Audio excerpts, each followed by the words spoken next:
हरियाणा में प्रतिभाएं बहुत हैं, टैलेंट बहुत है, और एल्विस जैसा टैलेंट ये कभी कभी मिलता है। देखेगा, घबराना नहीं, देख साला अभी तुम देख यार। नोएडा में एल्विस यादव कराता था रेव पार्टी, जहां पर आपको बता दें कि पार्टियों में प्रतिबंधित सांपों का जहर विदेशी लड़कियों को बुलाया जाता था। पुलिस ने स्टिंग कर उसके गिरोह के सदस्यों को पकड़ा है। ये सब क्या देखना पड़ रहा है? अच्छा है मैं अंधा हूँ। तो भैया देखा, राव साहब तो लाव सांप के बिजनेस में लपेटे गए, नाम और काम दोनों में भी। जिसे दिया गया था यूथ आइकॉन का दर्जा, उसी के काले कारनामों से उठ रहा है पर्दा।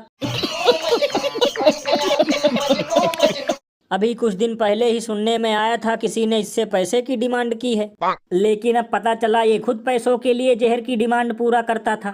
लेकिन लल्लन भैया ये भी तो हो सकता है बेचारे ने नागमणि के चक्कर में ये सब किया हो। वैसे लल्लन भैया इसमें चौंकने की कोई जरूरत नहीं, क्योंकि जब हमारे देश में चोर लफंगों और रेपिस्टों का फूल मालाओं से स्वागत होगा तो देश में ऐसे लोग तो पनपेंगे ही। भैया इसीलिए तो लोग घनघोर मजाक करते हुए ये कह रहे हैं, अगर समाज में इसका थोड़ा बहुत भौकाल नहीं होता तो सांप तो छोड़ो, ये चूहा और मेढक भी पकड़ पकड़ कर बेच देता।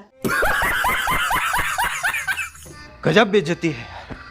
वैसे भैया अब लोगों को समझना होगा कि जो व्यक्ति अचानक से धर्म का चोला पहनकर लोगों को अपनी तरफ आकर्षित करने लगे, वो वास्तव में कोई चिरकुट इंसान है। लल्लन भैया इसीलिए तो इस पर महान कवि बाबा लपेटू दास ने कहा है, देखना कुछ दिनों बाद पर्ची वाले बाबा का भी उजागर होगा कोई कारनामा, फिर उसे भी भागना पड़ेगा छोड़कर पैजामा।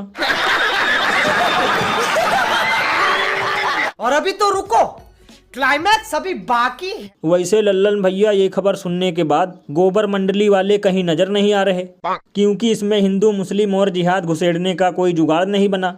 लेकिन अगर यही कांड एल्विस के बजाय कोई इलियास करता तो अब तक सड़कों पे नाच रहे होते खाकर गोबर, और कहते इसने हमारे नाग देवता का अपमान किया है, इसके घर पे चलवाओ बुलडोजर।